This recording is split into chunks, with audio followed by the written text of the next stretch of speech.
Hello guys, welcome back my YouTube channel में आप सभी लोगों को स्वागत है power of study with VK में। आज हम बात करने वाले हैं प्रेजेंट इंडेफिनिट टेंस का। जो लास्ट हमने बचाया है, मतलब प्रश्नवाचक और प्लस नकारात्मक वाक्य हमारा बचा हुआ है। बाकी 2 लेक्चर और 3 लेक्चर में हमने प्रेजेंट इंडेफिनिट टेंस को समाप्त कर दिया है। ठीक है, आज हमारा लास्ट लेक्चर है। अगर आप लोग पहले वीडियो से नहीं देखे हैं तो डिस्क्रिप्शन बॉक्स में लिंक है, वहाँ से आप जाके देख सकते हैं। और चैनल को सब्सक्राइब भी कर लीजिएगा ताकि नोटिफिकेशन जो है आप लोगों को सबसे पहले पहुंचे। ठीक है, तो चलिए देखते हैं प्रेजेंट इंडेफिनिट टेंस। सबसे पहले हम रिवीजन एक बार कर देते हैं प्रेजेंट इंडेफिनिट टेंस का। उसके बाद हम लास्ट का जो बचेगा प्रश्नवाचक और नकारात्मक वाक्य के बारे में बताएंगे। ठीक है, तो चलिए सबसे पहले देखते हैं प्रेजेंट इंडेफिनिट टेंस की हमने पहचान क्या बताई थी। आप लोग कमेंट बॉक्स में लिख के जरूर बताएं। ठीक है, तो हमने बताया था प्रेजेंट इंडेफिनिट टेंस की पहचान जो होती है, हिंदी वाक्यों के अंत में ता है, ती है, ते हैं, ता हूँ आदि शब्द के बाद है आता है। ठीक है, आदि शब्द के बाद है आता है। ठीक है ना। उसके बाद बात करते हैं सहायक क्रिया की। यदि आपसे कोई पूछता है कि प्रेजेंट इंडेफिनिट टेंस की जो सहायक क्रिया होती है वह क्या होती है, तो आप लोग बताएंगे डू और डज। तो अगर पूछता है फिर डू का प्रयोग कहाँ पे और डज का प्रयोग कहाँ पे, तो आप लोग बताएंगे कि एक वचनकर्ता के साथ, यानी कि डज एक वचनकर्ता के साथ ही, सी, इट या किसी का नाम हो, ये सब हमारे एक वचन है। ठीक है, तो एक वचनकर्ता के साथ डच का प्रयोग और बहुवचनकर्ता के साथ, यानी कि आई, वी, दे, यू, ये सब हमारे बहुवचन है। कर्ता के साथ जो है डू का प्रयोग करते हैं। किसका? डू का प्रयोग करते हैं। ये हमारा हो गया प्रेजेंट इंडेफिनिट टेंस की पहचान और सहायक क्रिया। यदि हम बात करते हैं प्रेजेंट इंडेफिनिट टेंस की सिंपल सेंटेंस, यानी कि साधारण वाक्यों के बारे में। ठीक है, तो इसमें डू और डज का प्रयोग ना करके इसकी जगह पे वर्ब की फर्स्ट फॉर्म में यस या ईएस का प्रयोग करते हैं। किसका? यस या ईएस का प्रयोग करते हैं। ठीक, यस या ईएस का प्रयोग कितने वचन में करते हैं, तो यस या ईएस का प्रयोग जो है एक वचनकर्ता के साथ केवल करते हैं, बहुवचनकर्ता के साथ यस या ईएस का प्रयोग नहीं करते हैं। ठीक है, अब बात आती है यस या ईएस तो लगाते हैं, लेकिन कहाँ पे लगाएंगे? यस कहाँ पे लगेगा, ईएस कहाँ पे लगेगा, उसे भी जान लेते हैं। तो वावेल जितने भी हमारे होते हैं, वावेल हमारे कितने होते हैं? 5 होते हैं। कौन कौन से? ए, ई, आई, ओ, यू, ये हमारे 5 वावेल होते हैं। और कॉन्सोनेंट कितने होते हैं? 21। इन 5 से आप निकाल दीजिएगा, बाकी बचे हुए जो भी वर्ड हैं वे हमारे कॉन्सोनेंट होंगे। ठीक है, तो वावेल के साथ हमारा क्या लगेगा?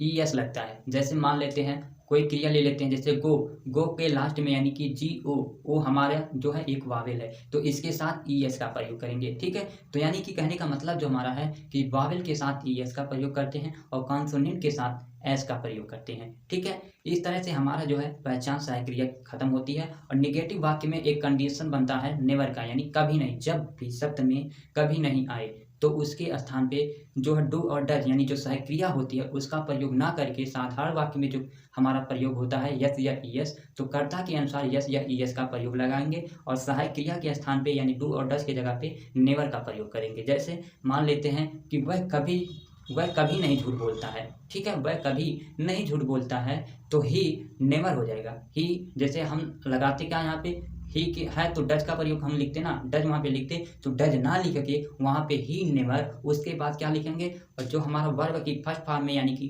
टेल्स, यानी कि झूठ बोलना। ठीक है, तो बोलना हमारा वर्ब है तो वर्ब में यस लग जाएगा यहाँ पे। ठीक है, एक वचन है और तो टेल्स हो जाएगा ही नेवर टेल्स ए लाई। ठीक है, वह कभी झूठ नहीं बोलता है। तो ये हमारा एक कंडीशन बनता था, इसे हमने भी बता दिया। और प्रश्नवाचक को हमने बताया यानी इंटेरोगेटिव। तो हमारा इंटेरोगेटिव जो होता है वह 2 टाइप से होते हैं। एक तो जब प्रश्नवाचक शब्द वाक्य के बीच में हो तो उसकी अंग्रेजी सबसे पहले लिखते हैं, उसके बाद सहायक क्रिया लिखते हैं। प्रश्नवाचक शब्द जब बीच में हो तो उसकी अंग्रेजी सबसे पहले लिखते हैं, उसके बाद सहायक क्रिया को लिखते हैं, सब्जेक्ट लिखते हैं। इस प्रकार से बनाएंगे। और जब हमारा प्रश्नवाचक चिन्ह सबसे पहले हो तो सहायक क्रिया यानी कि उसकी अंग्रेजी ना लिख के, यानी कि अगर हमारा वाक्य के शुरू में कब, क्यों, कैसे आता है तो उसकी अंग्रेजी को ना लिख के सहायक क्रिया को लिखते हैं। ठीक है, तो सहायक क्रिया को लिखेंगे, उसके बाद किसको लिखेंगे? सब्जेक्ट लिखेंगे। तो इस प्रकार से हमारा ये सेंटेंस बनेंगे। ठीक है, उसके बाद आज हमें पढ़ाना है इंटेरोगेटिव प्लस नेगेटिव का। तो हमने कुछ उदाहरण आपको दिए हैं, पहले इसे बनाते हैं, उसके बाद हम वहाँ पे पहुँचते हैं। ठीक है, तो यहाँ पे दिया है हम चाय पीते हैं। ठीक है, हम चाय पीते हैं, तो यहाँ पे आपको सबसे पहले चूज करना है कि सब्जेक्ट कौन सा है और ऑब्जेक्ट कौन सा है। ठीक है, तो यहाँ पे हमारा सब्जेक्ट यानी कि हम है। ठीक, सब्जेक्ट हमारा हम है। उसके बाद पीना क्या है, पीना हमारा वर्ब हो जाता है। ठीक है, क्यों, क्योंकि यह एक क्रिया है, पीना एक क्रिया है। ठीक है, तो यहाँ पे हमारा चाय क्या है, ऑब्जेक्ट है। तो इसे आप बनाते हैं, तो टेंस की बात करते हैं तो प्रेजेंट इंडेफिनिट है। सेंटेंस की बात करें तो सिंपल यानी कि अफर्मेटिव सेंटेंस है। ठीक है, तो इसे हम बनाते हैं तो वी हो जाएगा, वी। उसके बाद यहाँ पे क्या होगा, पीना की अंग्रेजी तो ड्रिंक होती है। ठीक है, क्या होती है, ड्रिंक। लेकिन यहाँ बात कर रहा है चाय का। ठीक है, तो यहाँ पे हम क्या लगाएंगे, यहाँ पे ड्रिंक का प्रयोग ना करके हम यहाँ पे टेक लगाएंगे। ठीक है, वी टेक द टी। अब आप लोग पूछेंगे सर आपने टेक क्यों लगाया, क्योंकि चाय हमेशा जब भी पीते हैं तब चाय गर्म होती है। ठीक है, उसे पानी की तरह तो आप लोग पियेंगे नहीं कि एक घूंट में सब बोतल ही खाली कर दें। ठीक है, तो चाय को आप एक एक घूंट लेते हैं, मतलब थोड़ा थोड़ा करके पीते हैं ना, इसलिए आप यहाँ पे टेक का प्रयोग करेंगे। ठीक है, यदि यहाँ पे अगर पूछ लेता कि वह दूध पीता है तो ड्रिंक तो लगाएंगे। यदि बात कर रहे गर्म दूध यानी कि वह गर्म दूध पीता है तो आप यहाँ पे टेक का फिर प्रयोग करेंगे। ठीक है, उसके बाद ये तो हमने बना दिया। ठीक है, उसके बाद हम ये देखते हैं नकारात्मक वाक्य का है। नहीं शब्द आया है तो नकारात्मक वाक्य है, और जो है ता है तो प्रेजेंट इंडेफिनिट टेंस में है। ठीक है, ये मोहन हमारा क्या है, सब्जेक्ट है, और जाना क्या है, वर्ब है। स्कूल हमारा ऑब्जेक्ट है। ठीक है, इसे बनाते हैं तो एक वचन है यानी कि मोहन। जब भी किसी का नाम लिखेंगे तो कैपिटल लेटर से पहला अक्षर कैपिटल ही होता है। ठीक है, मोहन। और सहायक क्रिया क्या होती है, तो हमने बताया एक वचनकर्ता के साथ डज का प्रयोग करेंगे तो डज हो जाएगा ही डज। उसके बाद कहाँ पे जा रहा यानी कि कहाँ, तो जा रहा है ना, यहाँ पे मोहन डज। उसके बाद डज गो, मोहन डज। उसके बाद गो कहाँ पे, गो टू मोहन डज। और यहाँ पे नहीं शब्द आया है ना तो डज नॉट। उसके बाद गो टू कहाँ पे, तो स्कूल है ना ऑब्जेक्ट, तो स्कूल हो जाएगा SCHOOL। स्कूल। ठीक है, अभी बात करते हैं प्रश्नवाचक वाक्य में जब क्या शब्द पहले आए तो उसकी अंग्रेजी को ना लिख के सहायक क्रिया को लिखते हैं।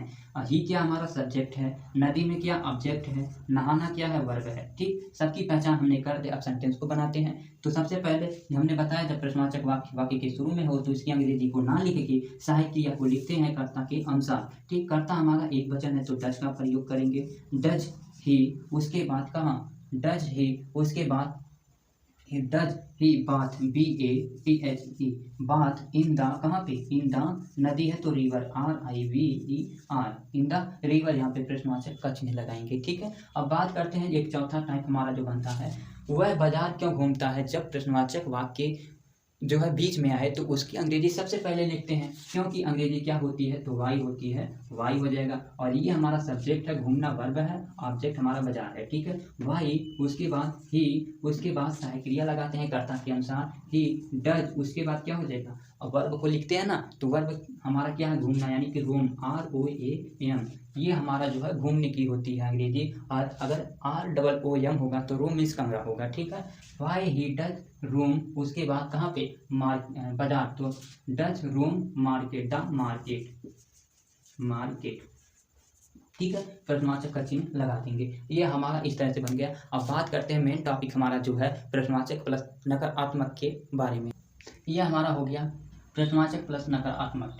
क्या वह एक पत्र नहीं लिखता है, तो हमारा सेम जो इंट्रोगेटिव में रूल चलता है सेम वही रहता है। ठीक है, लेकिन यही हमारा जो नहीं शब्द आ जाते हैं बीच में तो यही हमारा थोड़ा सा समझने की बात होती है यहाँ पे। ठीक है, तो यहाँ पे जो हमारा सब्जेक्ट होता है, सब्जेक्ट के तुरंत बाद जो है नहीं शब्द का यानी नॉट का प्रयोग कर देते हैं। ठीक है, सेंटेंस हमारा आसानी से हो जाएगा। आप मान लीजिए कि इस जो हमारा नहीं शब्द नहीं दिया है, ठीक है, तो क्या वह एक पत्र लिखती है, तो आप यहाँ तक बनाइएगा जहाँ तक बनता है। ठीक है, तो सब्जेक्ट जैसे आएगा उसके तुरंत बाद आपको नॉट का प्रयोग कर देना है। ठीक, चलिए बना के देखते हैं।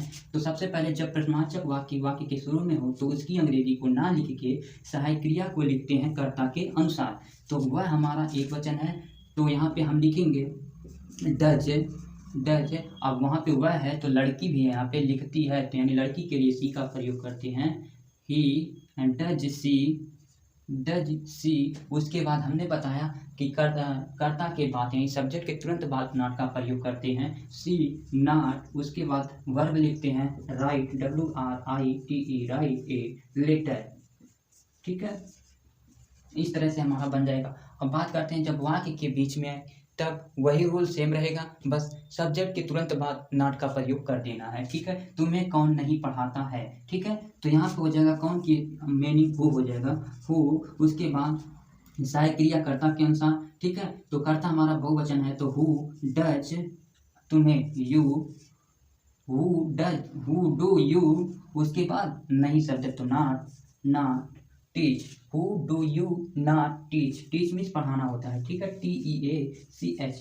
ठीक, इस तरह से हमारा जो है सेंटेंस बन जाएंगे। ठीक है, अगर रूल की बात करते हैं तो यहाँ पे हम लिख देते हैं प्रश्नवाचक प्लस का हेल्पिंग वर्ब, मतलब डू और डज, डू और डज, डू और डज। ठीक, उसके बाद क्या सब्जेक्ट हो जाएगा, सब्जेक्ट के तुरंत बाद क्या लिखते हैं, नॉट लिखते हैं, उसके बाद वर्ब लिखते हैं, उसके बाद ऑब्जेक्ट को लिखते हैं। ठीक है, यदि हमारा ये हमने फार्मूला जो लिखा है जब वाक्य के बीच में हो तब के लिए है। अगर पहले आ जाता है तो इस प्रश्नवाचक को आप हटा देंगे, बाकी जो सेम हमारा फार्मूला होता है इस पे लागू हो जाएगा। ठीक है, उम्मीद है कि आप लोगों को समझ में आया होगा। अगर समझ में आया है तो वीडियो को लाइक करिए, चैनल को सब्सक्राइब और ज़्यादा से ज़्यादा अपने दोस्तों तक शेयर करिए। मिलते हैं नेक्स्ट वीडियो में प्रेजेंट कंटिन्यूअस के साथ। ठीक है, तब तक के लिए गुड बाय।